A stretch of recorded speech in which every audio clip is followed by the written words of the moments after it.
Hi Kevin, this is George Sherritt. I just finished your inspection and I'm going to do a review here for you. That's the photo I take to put on the front of my report. The front porch decking boards would benefit from being restained or in some way have a preservative added to them. The state requires home inspectors to report earth to wood contact. Now these posts are incised and they've been injected with preservative. They're rated for ground contact, but I have to report that. So I use a verbiage that says something like, where practical, eliminate earth to wood contact. In this case, I wouldn't spend any time thinking about it, and in 10 or 15 years when they start to rot, you could replace them. This is a boulder rock retaining wall around the left side of the house. In my report, front, back, left, right is as if you're standing out in the street looking at the house. It caught my eye first because I could tell water had flowed through here and moved some soil and some small rocks out onto the steps. Also, as you walk down, they're pretty big looming rocks right next to you that don't look super secure. And then I noticed the downspout pipe, I'm assuming it was installed plumb, like you would hope it would be, and it's been pushed. So I think there's movement with this wall.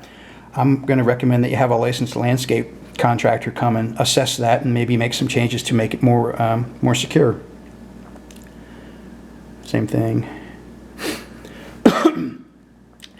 I was a little surprised to see the no guardrail on the sidewalk on the left side of the house. There's a really significant drop right here.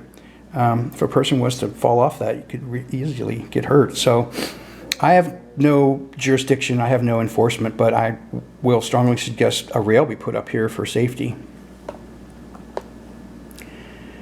I think at one point the owners had this back patio cover added on. This wasn't original. Overall, I think they did a really nice job.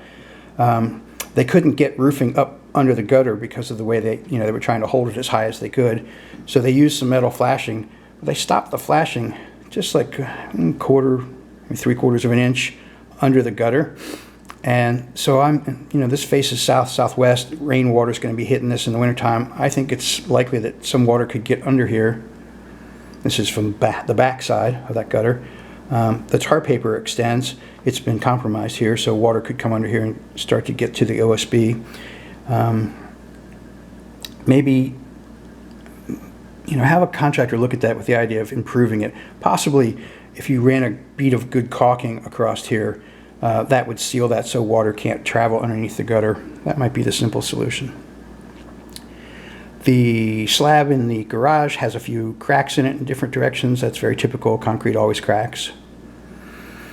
This is just a courtesy for you. This is not a very secure way to attach a set of shelves to a ceiling like this. I wouldn't put anything heavy up there, or even consider having a contractor do something different that's more secure. You could have a company like Ziegler's Welding downtown make you some steel brackets that then you could bolt into the rafters of the ceiling. There are carbon monoxide alarms on both floors like the state requires. The stopper for the downstairs bathroom tub is not connected. Normally I'll reconnect these things. It's just easier than having to explain it and then type it up. But there's a little set screw right here that attaches to that rod, and I don't have that tool. So somebody should hook that up. The bathroom sinks, really nice looking, high quality sinks. The metal drains in these, a little unusual, because they're perfectly flat. There's no way for air to escape as water goes in, and so they tend to drain pretty slowly. And you can actually see air bubbles trapped under here as the water filters through.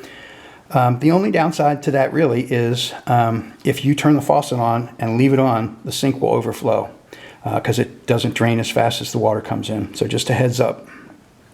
There's another carbon monoxide alarm on the upper floor. Another sink. I kind of went around and realized they were all doing that, so I called the manufacturer and had a conversation with him, and that's what he explained to me. In the master bathroom, by the garden tub, the grout or caulk in the corners here has cracked in a few places. That can let water in and possibly cause damage, so I'd recommend that be redone. The soaker tub's not well sealed to the tile decking here, so water could get in. Same thing, so I'd recommend that be sealed. In the master bathroom shower back in one corner, the grout or caulk in the corner has cracked, and that'll let water in. So I'd recommend that be resealed. That's where that is. The furnace was recently serviced in August of this year, and it runs well. Another sink. This is under the kitchen sink. This electrical outlet should have a cover for safety. The fireplace functions well, and I took the cover off and looked inside. It's installed correctly. The furnace didn't have a filter in it, and this is the return air duct just above the stairs. And you can see there's some little clasps right here, and there's a hinge on this side. This was designed to be able to open and put a filter up in there, so I'd recommend having a filter installed there. This is another set of stairs where there's a bit of a drop off here. It would be safer if there was a guardrail on the side of the stairs here. That's it. If you have any questions, feel free to call me. Thank you.